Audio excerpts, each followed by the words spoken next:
I'm having trouble advancing the slides.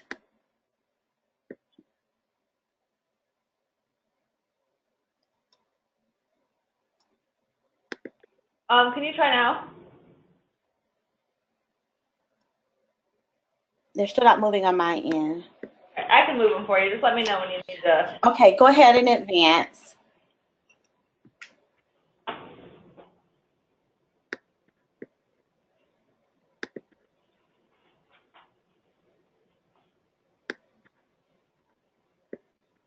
All right, perfect. So to start off on a bit of a light note, here what we have is a cartoon strip, which I love. I love Dilbert. And in this particular one, Dogbert is really standing before an audience of some of his coworkers to say, today you'll learn how to deal with difficult coworkers. Jerks will be jerks. Your only hope is to kill them in ways that are untraceable. And here comes the big heavy from the organization. We need to talk. And Dogbert quickly says, each of you got a jar of Panoleum when you registered. And we may feel like that when we're dealing with a difficult person. We may want to just zap them out of sight, out of this particular moment, and just have the situation completely go away. The truth of the matter is that's not an effective way to resolve any communication dysfunctions with other people. We have to learn how to work through the communication in a way that will strengthen relationships and help us achieve the results that we are aiming for. Let's advance the slide.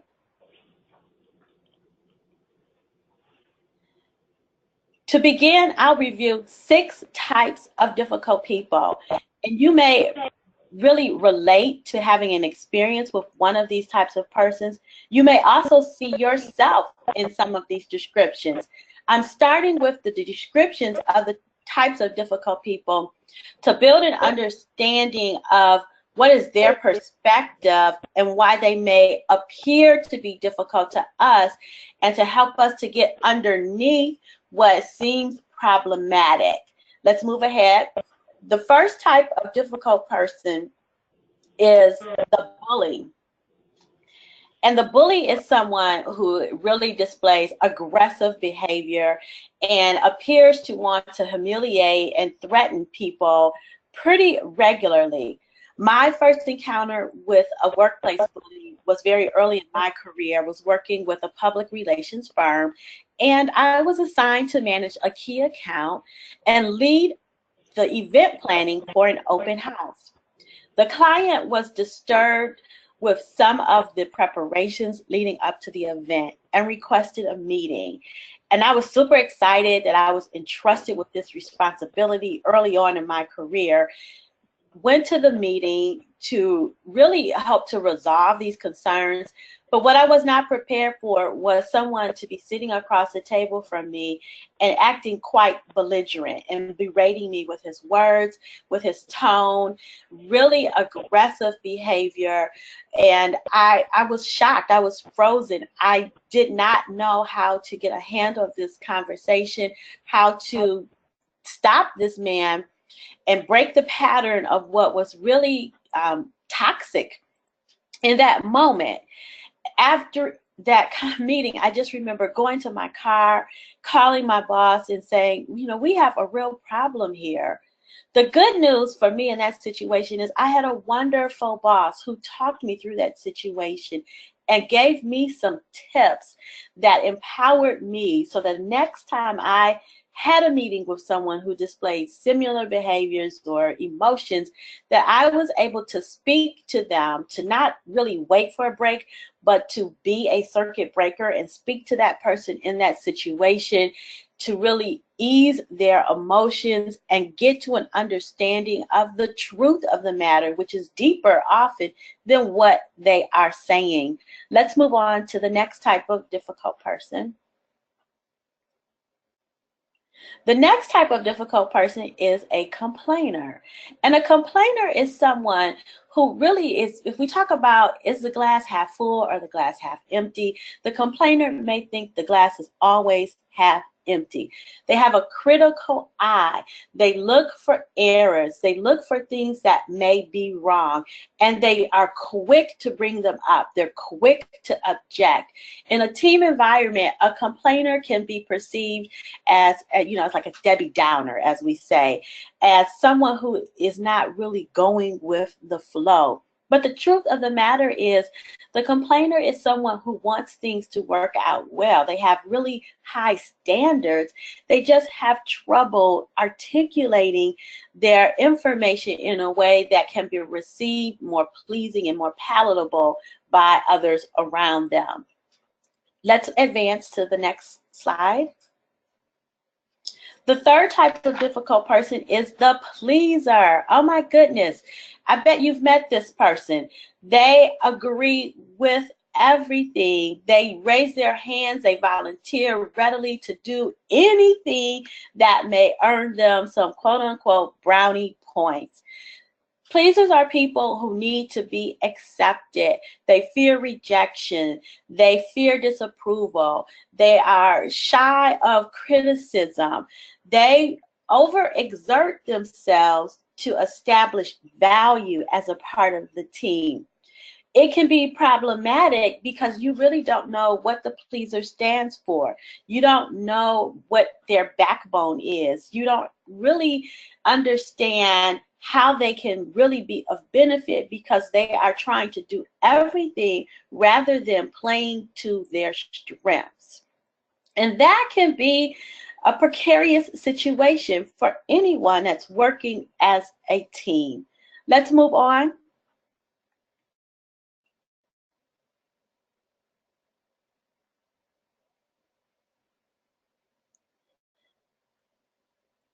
Another type of difficult person is the know-it-all. And I bet you have seen this person. They're in the room, the smartest person. They have an answer to every question. They have a perspective that's better than your perspective.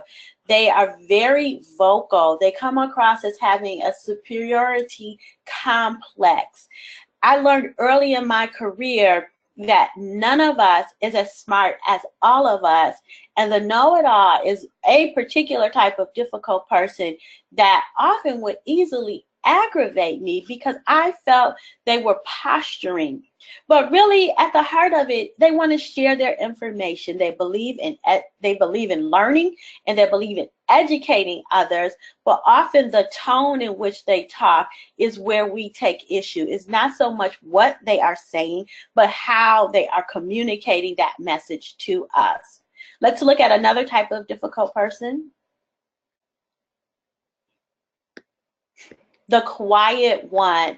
And I actually see myself here a lot. I'm an introvert by nature, which means that in a group setting, I am more of a sponge that is taking information in and absorbing it and processing. I think slowly. And the quiet one will reflect these same attributes in a group setting. They may not be able to work as quickly and come to a decision as decisively as others in the group. They seem arrogant, but honestly, they're introverted and possibly shy.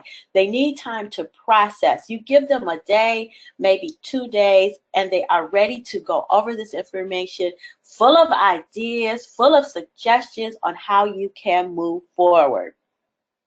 The final type of difficult person that we can advance here, is, I've added this one based on some conversations with other visas and their experiences in the field, is the micromanager. Like, ugh, right?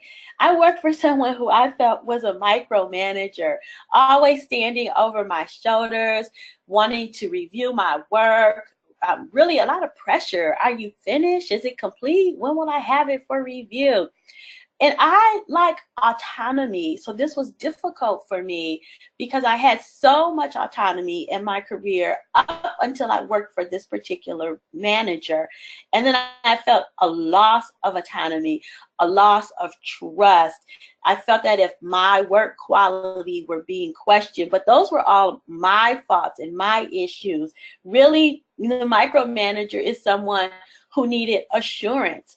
It's someone who wanted to really kind of focus on the quality of the product, and ensuring that deadlines were met. But my perception is it's annoying, and you might agree with me in this particular case.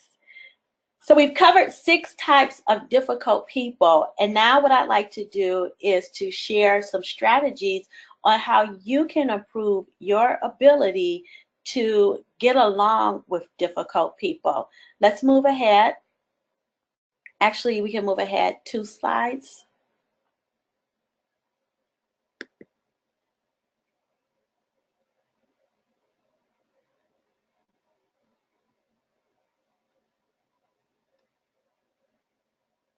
Can we advance the slides, 2 slides? Yep, they should. I'm on identifying your emotion. Is that the one that you see?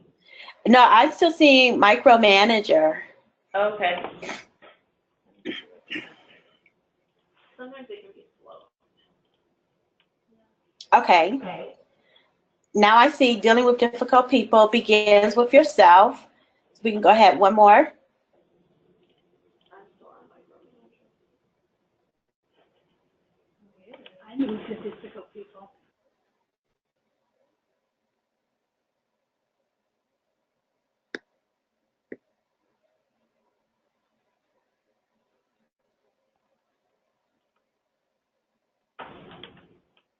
Is it loading on yours? It is not loading on my end. Is anyone else having trouble with the slide views?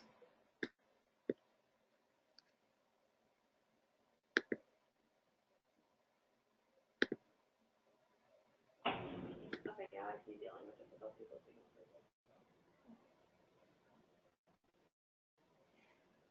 We're still waiting for it to go to that. Evelyn, can you try and take control again and see if it works better?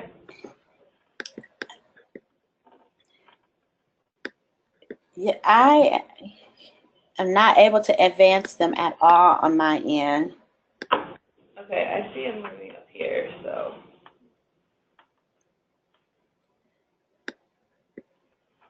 Okay, now I see keep calm. Identify your trigger. It's showing on my end. So the secret, let's go back to identify your trigger. Go back one more to emotions. Thank you. Perfect. Okay. Thank you for your help. Sorry, guys. Yeah, I'm sorry. I'm not sure why I am having trouble with the controls on my end. So thank you for your help. I really appreciate you. And thank you, everyone, for being patient with us. Oh. So the secret to dealing with difficult people begins with yourself. The key to change and growth is always internal work more so than external work. It's important here to make a distinction between your span of control and your span of influence. Your span of control is yourself. You can control your actions, your emotions, your thoughts. You can control your calendar. You can control the words you speak to other people. Your span of influence are all of the people that you come into contact with day in and day out. You can be a positive influence in their lives. You can be a negative influence if you choose, although I'd encourage you to err on the positive side for certain. And this is why I say the secret to dealing with difficult people begins with yourself. And what is that work? A couple of steps. The first one is to identify your emotions. Emotions they can have us misinterpret a situation or react in a way that can be harmful to the relationship. I mentioned earlier that the micromanager is someone who could aggravate me. I had to learn to identify my emotion and ask myself, what am I feeling right now? And how intense is this feeling? Why am I feeling this way?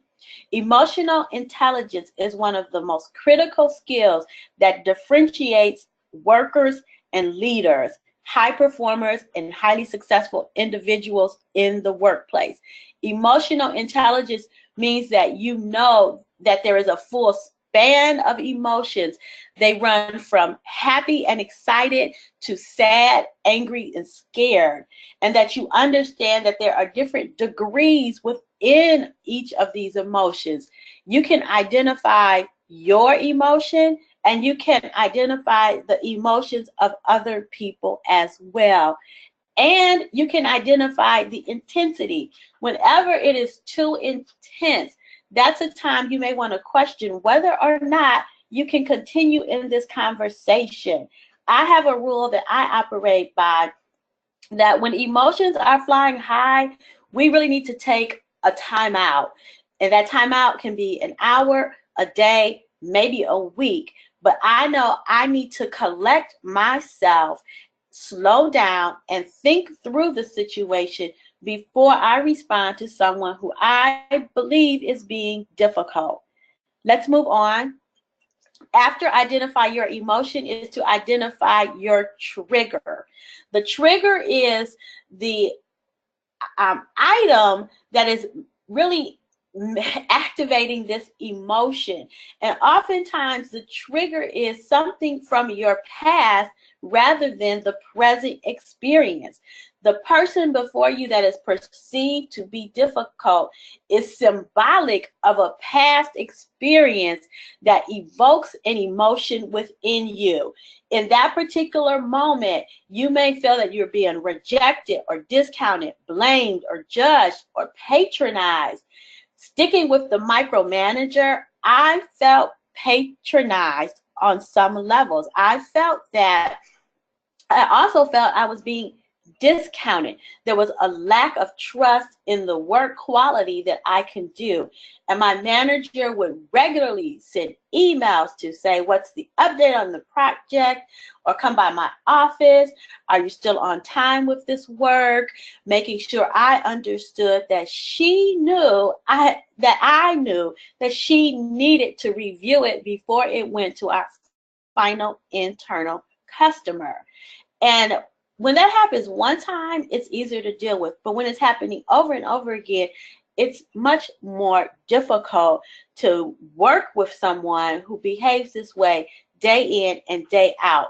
So I had to learn to identify my trigger. And my trigger of feeling discounted or feeling patronized ultimately led me to understand I felt that I was being criticized, and this was rooted in my past. My parents had very high expectations, and whenever my actions fell short of those expectations, I was criticized, and I developed a fear of criticism. And so I transferred that into my workplace, and whenever someone needed to check my work, I was thinking I was going to be criticized or put down for missing the mark. I didn't understand teamwork, and I didn't understand the power of 1 + 1 not equaling 2, but 1 + 1 maybe equaling 11, that I could gain more from having my manager review my work. I could gain more by having her be concerned about whether or not this project was on time than I could lose. And I had to learn to shift my thinking once I was able to identify my emotions and next identify the trigger. So let's move on to number 3 here. Thank you, which is determine your end goal. This is a great question to ask yourself in the heat of the moment. What do I really want for myself, for others, and for this relationship with the person who I believe is being difficult? What do I really want? Do I want to have a healthy working relationship, or maybe it's a social relationship? The context doesn't matter. The rules are the same. They're universal to work, to social, personal, private lives. It doesn't matter. What do I really want? Look far enough ahead to see how you want this to end, and make sure that it is a finished, strong ending. And follow that up with the next question: How would I behave if I really wanted these results? The golden rule in life is to do unto others as you would have others do unto you. So how am I going to behave? Am I going to meet bullying with bullying? Am I going to bring frustration to the manager who's micromanaging me? Am I going to attack the person who I feel is being a know-it-all and simply wants to share their input and opinion at this particular moment? How would I behave if I really wanted these results? The 3 steps that you can take to make sure you are dealing with difficult people are: identify your emotions, identify the trigger, and then finally determine your end goal. I have a few more tips I'd like to share with you that I believe are simpler in concept, but will be great to help you take your skills to a new level. And that is really understanding that in the moment of dealing with a difficult person, you have an opportunity to transform that situation and those circumstances. There's a phrase that you can be a thermostat or a thermometer. And the difference is one tool is used to read the temperature in a room.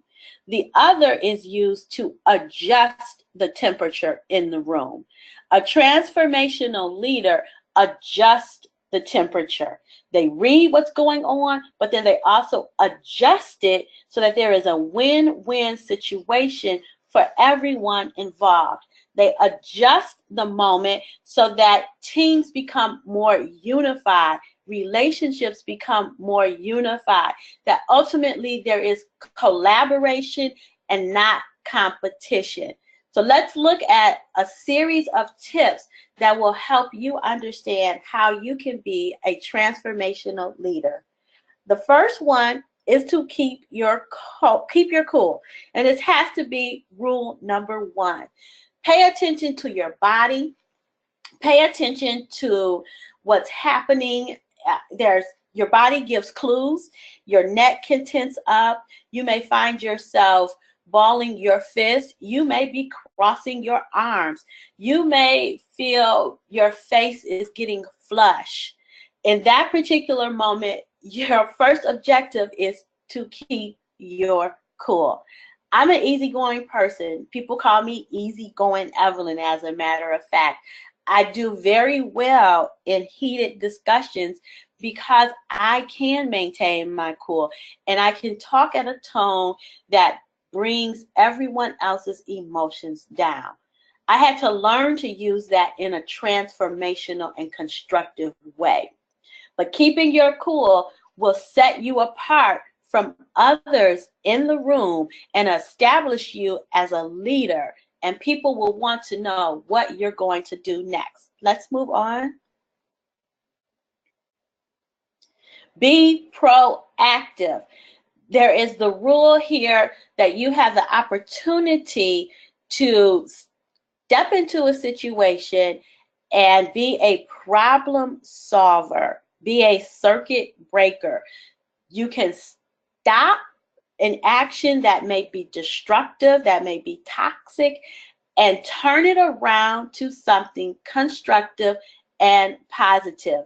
You can extend what is often said an olive branch to make peace in this situation.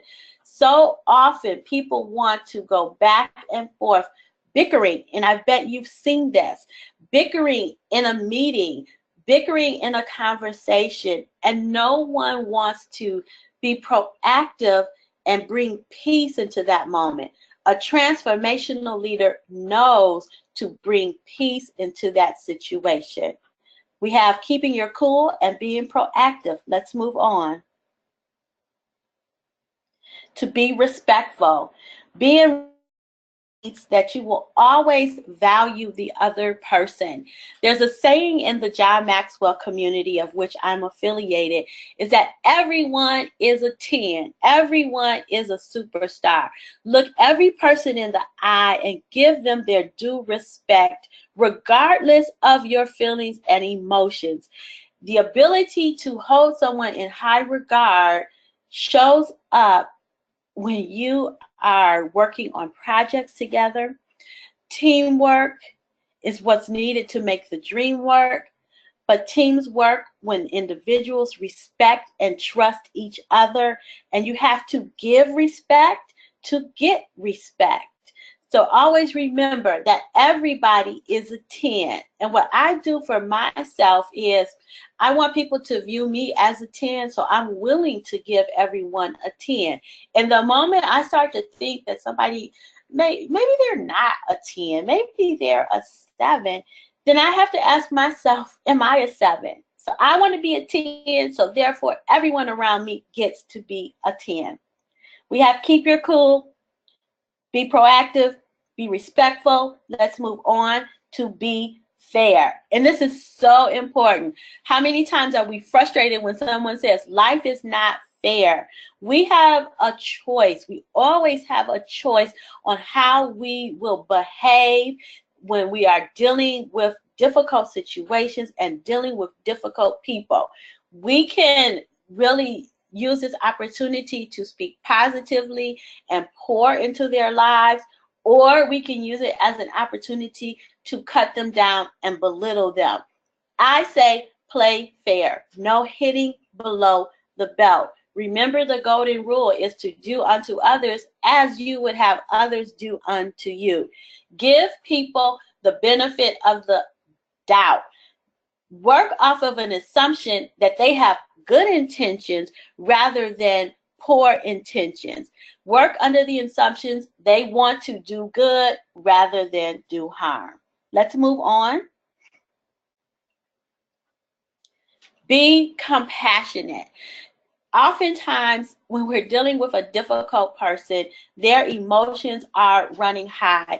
They may be having a bad day. They could have just come out of a meeting where the conversation turned upside down. They just received bad news.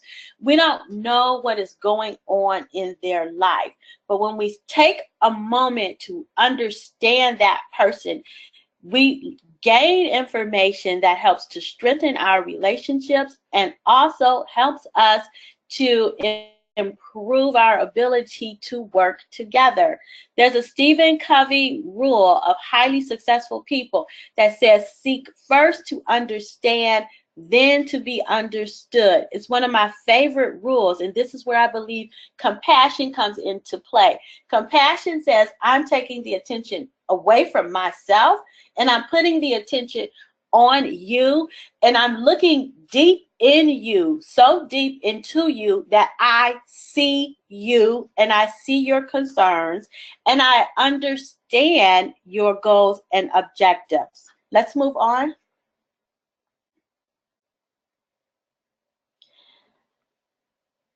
You will often find in dealing with a difficult person that you will need to set limits. All relationships need healthy boundaries, especially those with people who haven't learned how to behave in the most constructive ways.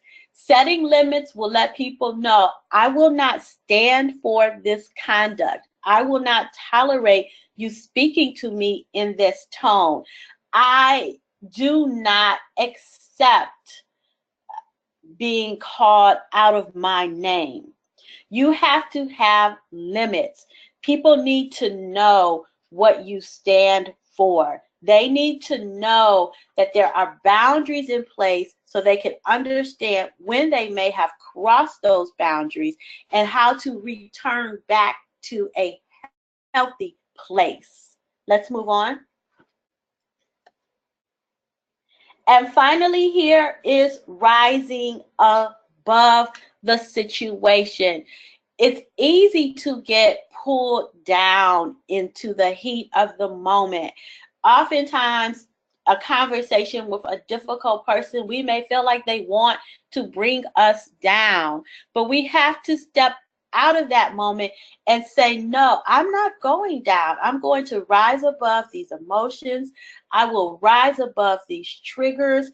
I will have the end result in mind, that we will have a healthy relationship. We will work well together. We will get along exceptionally well together. I will rise above this moment.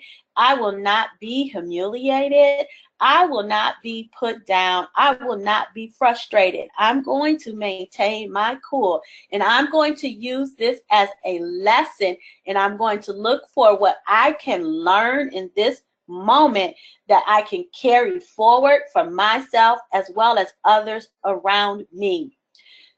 We are always learning. Every interaction with another person is a learning opportunity. So we want to make sure we look at how we deal with difficult people as a way to add more tools into our toolbox to improve our skills and to help us advance, so that we are always working for the better of relationships and not the worse.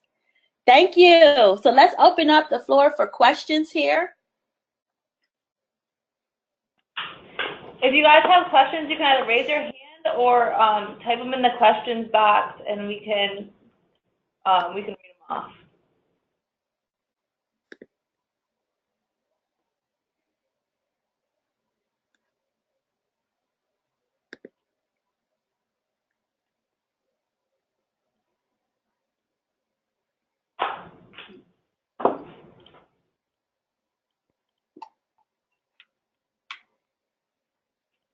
Evelyn, I think you did such a good job that we don't have any questions. Oh, wow. That's amazing. Any comments? Any something that really resonated with someone? Excuse me. One of our participants, Trish Sanders, said, "Awesome job." Oh, thank you, Trish. I appreciate you.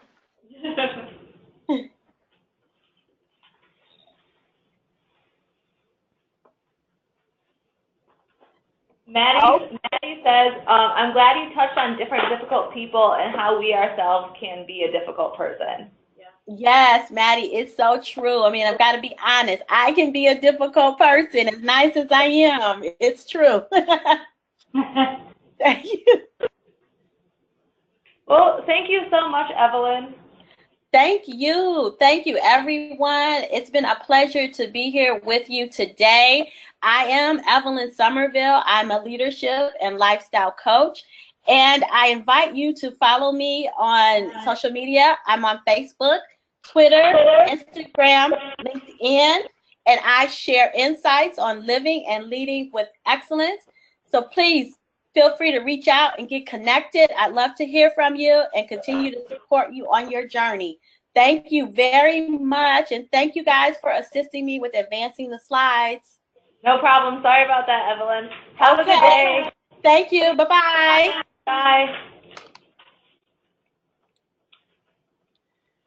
Okay, everyone. We are going to go ahead with our poverty discussion. We have time to do it today. Yay! So this one was Mary's lead, so I'm going to let her kind of take over the conversation.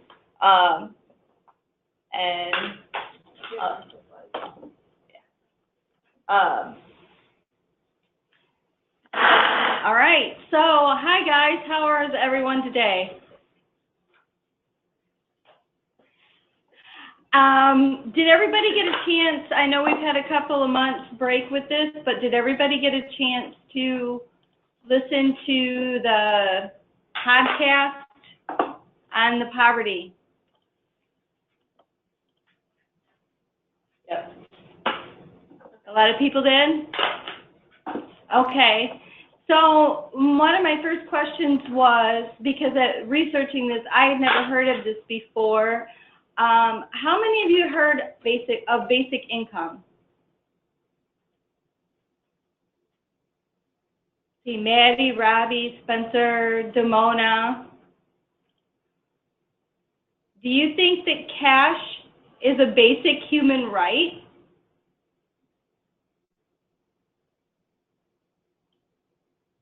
Anybody? You can raise your hand. You can talk in the questions. Okay. Ashley, I see your hand up. I'm going to unmute you, and you can go ahead and talk.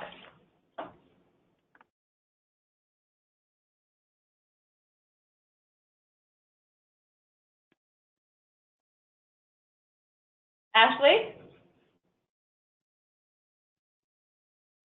Oh, she doesn't have a speaker. Okay. Okay.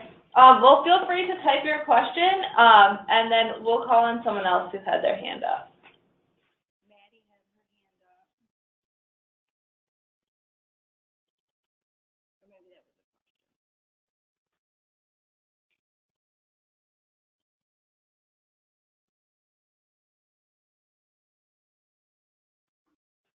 So did everybody get a chance to answer, is cash a basic human right?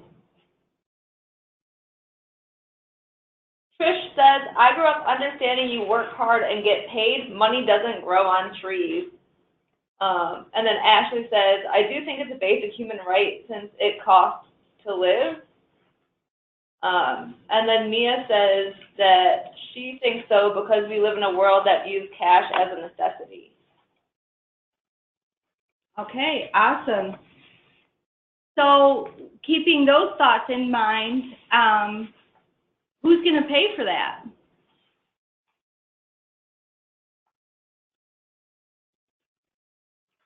Richard says, how do you advance this concept when we're living through an administration that doesn't believe in anything for poor or working class?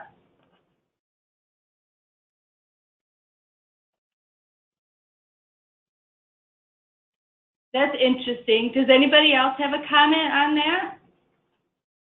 On what Richard said? You did say it was Richard, right? Yes.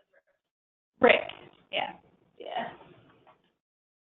Because not everybody would agree with that administration is not in with poverty.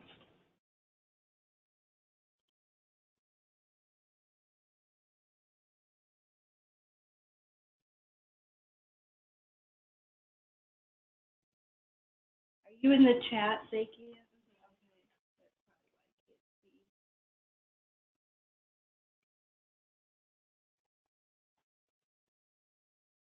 I'm still not showing up anybody in chat. So. I'm in the question.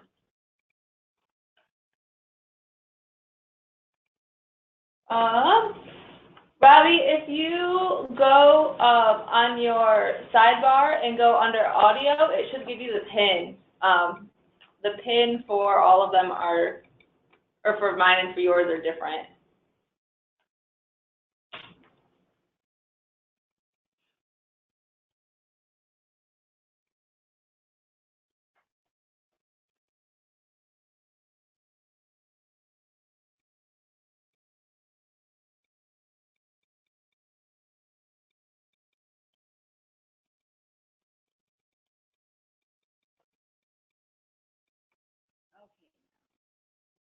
Are you, Robbie, have you been able to connect?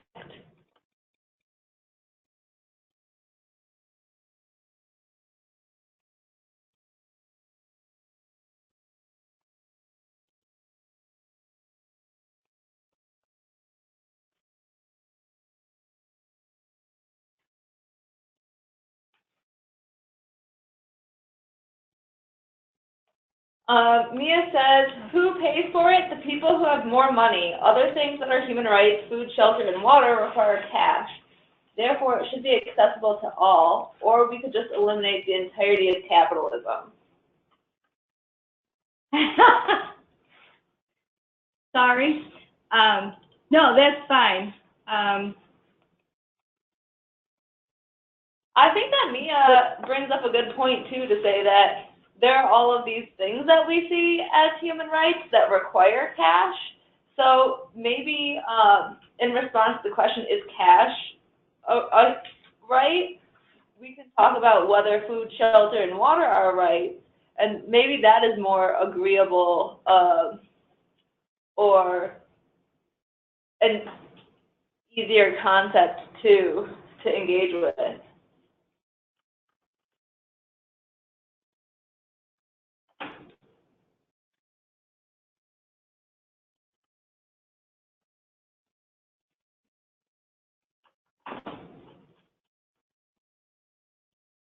Caitlin Faye says, I don't think that everyone deserves an income, but everyone deserves the opportunity to learn about how they can have one. I think that's what we do as VISTAs. We try to expand programs to reach people who aren't being reached.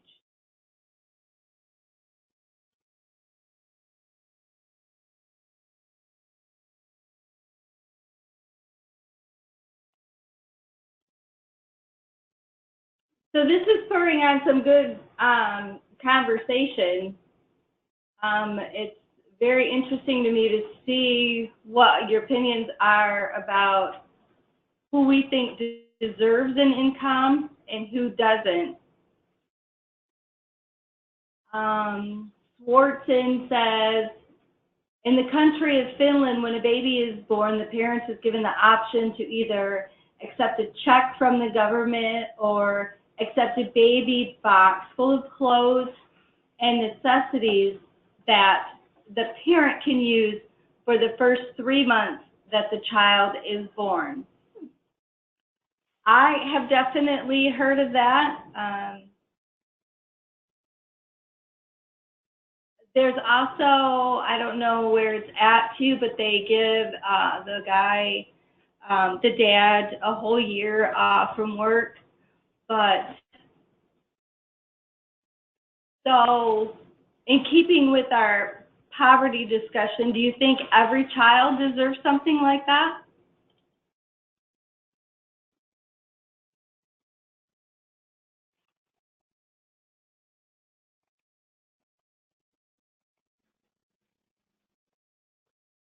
Trish also shared that she feels like she's let the government take too much control over every aspect of our lives, and now we depend on them to survive. We have to have a license to fish and hunt when before it was survival. Americans have become too dependent upon the government and let so much of the stuff that is holding people back from really living a great life. And then Maddie also questions how much cash does one need for the basic necessities for food, housing, and water. It all depends on location.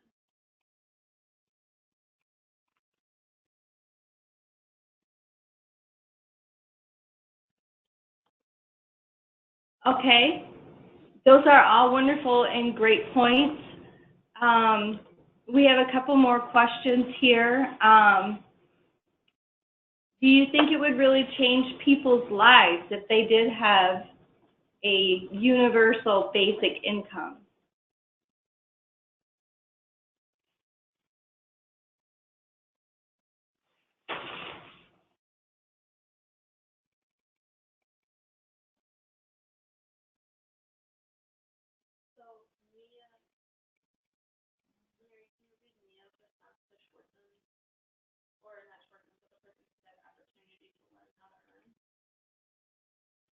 Sure.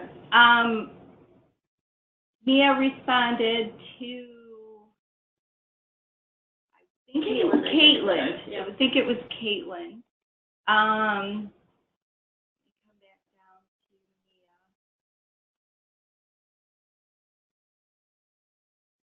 Mia. In reply to the last person who spoke about the opportunity to learn how to earn, there will always be the people who cannot earn their own income. Ableism tells us that all people can work. That's unfortunately not true. Limitations exist in all forms: ability, physical, mental.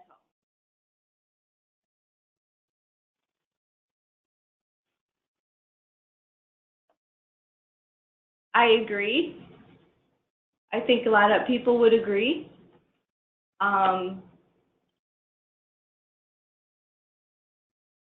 So I think what this universal income is trying to do is put everybody, and I could be wrong, putting everybody, giving them a more fair chance, or trying to get everybody at an equal playing field. At least give them some basic rights, some basic opportunity for. I think the idea, too, of universal basic income is that it is the very minimum that you need to survive wherever your location is. But, like, you can still have a job and earn money and do things like that to like, supplement that income.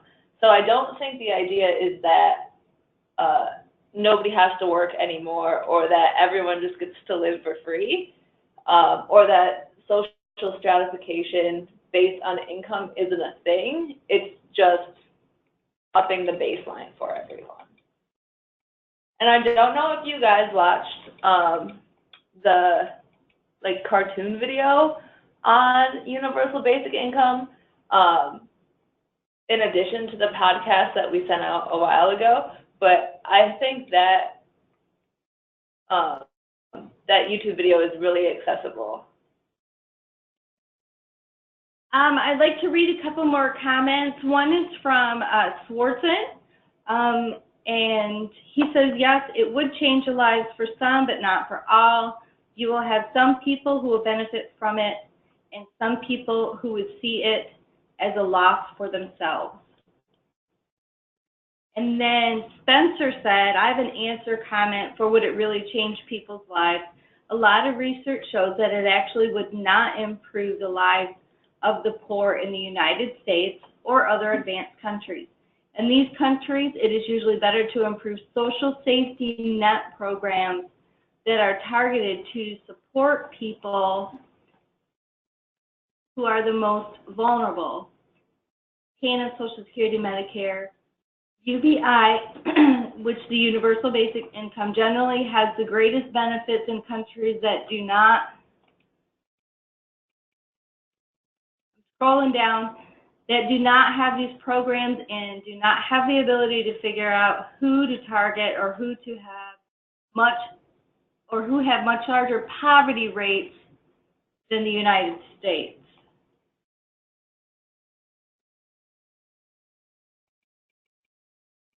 I don't know, good point. But I've also seen the same research that says that they are better off with the universal basic income, or they are better off when you give people cash. They do spend it on your basic things that you need. They don't, generally, most do not go buy the alcohol or the drugs or spend frivolously.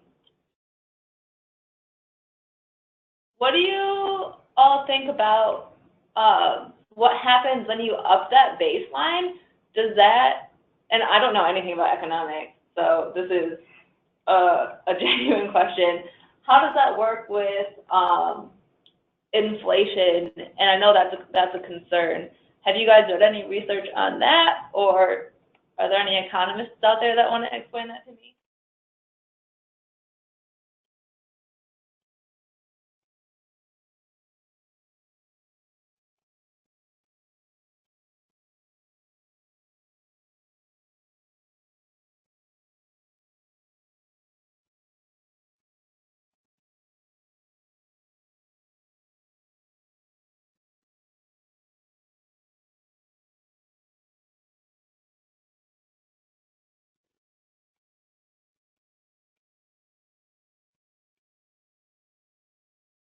Spencer says, a comment on jobs and universal basic income. Pilot programs in Finland and Canada showed no decline in labor force participation, and the Finland program actually saw an increase in entrepreneurship.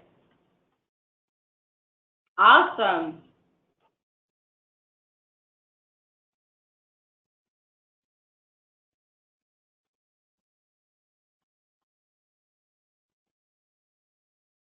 Mia, in response to Spencer said, what research?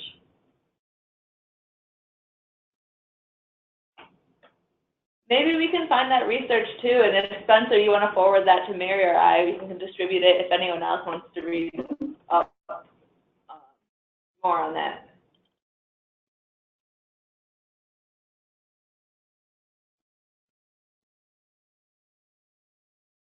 Morgan also had a comment.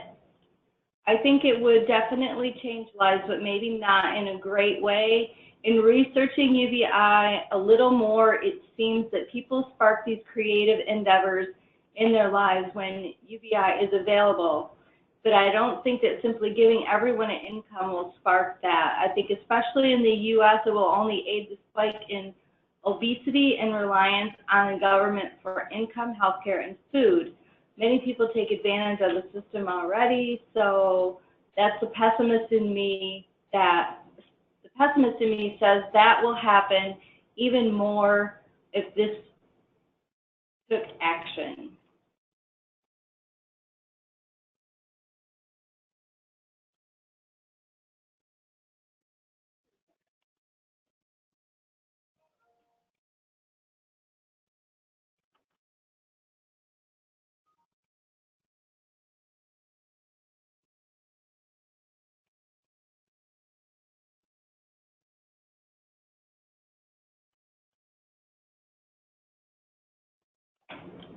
I don't see any more comments coming in, so we have one last question. Oh, except for Swartzen. He says, agreed with Zeke in all caps. Mia has a question. She said, Okay. From what she's read, more articles over the years, universal basic income not only gives people money that is the bare minimum, as Zakia mentioned, but it allows them autonomy to make decisions. For example, there's a community food program here in Grand Rapids that allows people to come in and choose what they're buying based on a point system. There's obviously help to direct them to make healthier choices, but they're given the autonomy of choice, which is important. The food is still subsidized, but they're not told, you can't do this. Choice is empowering.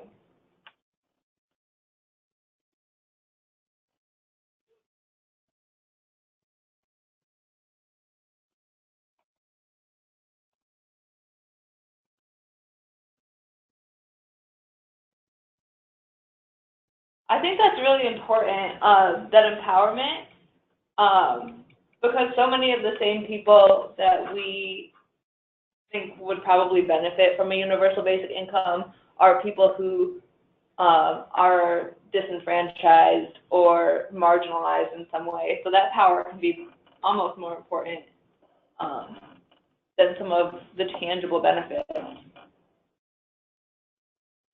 Schwartzen says the Federal Reserve determines how much money is printed. They will not print more money because that will cause inflation in the economy. The more money people have, the more expensive things get. The UBI would be taken from tax dollars so that inflation would be prevented, and instead tax dollars would be financing universal basic income. So, great comment, because that's our last question. We have like 5 minutes before we wrap up and do some housekeeping. On the note of who pays for it, like I said, taxes, should we finance others' financial freedom?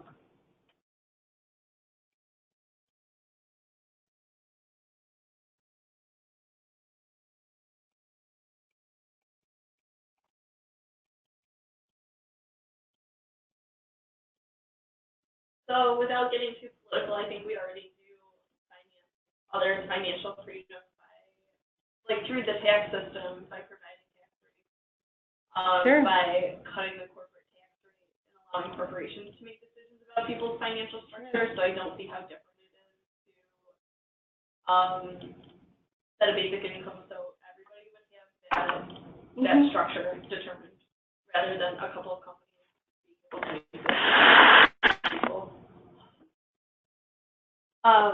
Going off of what Maggie just said too, I read this interesting article the other day that was talking about different kinds of welfare, and why we think about welfare so differently based on if it's like food stamps or if it's a housing tax credit, when they're both subsidized by the government.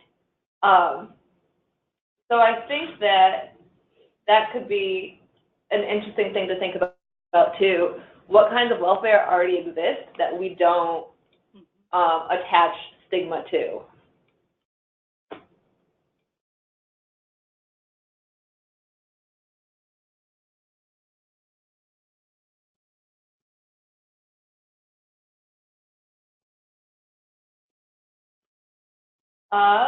Maddie says, I think it depends on how we define financial freedom and whether it means meeting basic human needs or meaning that there's no more stress regarding money.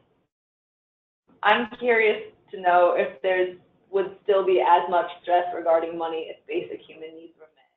So I think those are very intertwined, but I think Maddie makes a really good point with that too. And that comes down to, I think, more of the specifics on how UBI would be regulated, like Schwartzen mentioned. And Trish says that she doesn't agree with any of us, and well, her direct line, what she wrote was nothing they are saying I agree with, so what I say will not go over so well at this time. She also says, when I was growing up, being on the system was a shameful thing, but her mom had to go on the system after she was divorced, and she worked hard, and all the kids worked hard to help get her off it. I think that's really, important, and I think that there are, some of those life experiences and generational differences and things like that are being taken into account. I also think it's really great that you disagree and that you can say that, because these poverty discussions aren't meant to be all of us sitting around a telephone and a computer talking about things we all agree on. That's the whole point of the discussion, is to talk about different perspectives and different ideas, and to kind of broaden our understanding and expand our knowledge base regarding these ideas. So I really appreciate that, Trish. And I as well. And we definitely want to have all of our differences of opinions and differences come out in this poverty discussion. That's how we all grow and learn, and I just appreciate everybody participating and talking about their experiences and their thoughts on universal basic income. More to come. I think this was a great discussion. Yeah, I'm really glad we finally got to do this, and I'm really glad that all of you guys were so engaged. So. And if anyone has suggestions for future articles or would like to lead a discussion, we would love to support you with that. Okay. We're going to go on to housekeeping so we can get you guys out of here on time. Yes, housekeeping will only take 30 seconds. All right.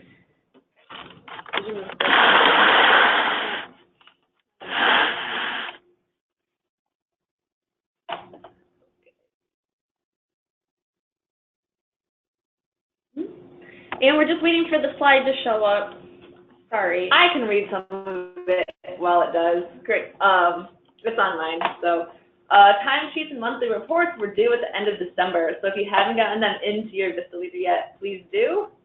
I still have about 5 people's things that I'm waiting for. I'm not sure about Mary, so give them to me, please, so I can read them. MLK Day of Service is January 15th. If you are planning an event, good work. If not, you should still try and get involved with one in your area, or with other Vistas if you're able to, whether they're in our cohort or not.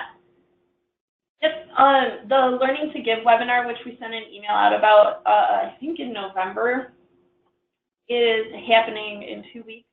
And if you want to participate in it, please email Mary or Zakia and let them know that you're going to do it so we can send you the link to register for it. This, as a reminder, the Learning to Give is a curriculum focused on service learning and philanthropy education, and they specifically connect service project ideas to be used in the classroom with Common Core standards, so it's really easy for teachers to justify how to incorporate service learning in the classroom. So if you feel like this is connected to your service or it's a resource that you'd like more information on so that you can share it to your community, sign up for the webinar. It's free. They're doing it just for our program because we have a really strong working relationship with the Learning to Give people. And if you have any questions about it, let me know. February's webinar will be February 10th. The second, no wait, is it February 10th? Didn't we get the date wrong like last time? I'm pretty sure it's the 14th. I thought it was too. And now I think that it's just like so mixed up in my brain that I can't even figure it out. You just keep putting the wrong date down, just to keep everybody on their toes. Yeah, February Yeah. 14th. February 14th is the webinar, and actually, I think it's, Yeah, why did we change to, 7th is the first Wednesday of the month. Yeah, but I thought the one was rescheduled. that's right. Okay, Yeah. we'll send an email out before the February webinar to definitely make sure that everybody's on board with it, and it's at 10 a.m., and it's going to be about how to use your education award, and not get, like, swamped with taxes with it, and taking advantage of other AmeriCorps benefits. So this is one that will definitely be of interest to you. And then there's no monthly report due for January because your next QPR is due February 10th. So we'll be sending out those templates too. Okay. I hope everyone had great holidays and that you're ready for 2018. And if we can do anything to support you, let us know. Thanks, guys. Bye. Bye.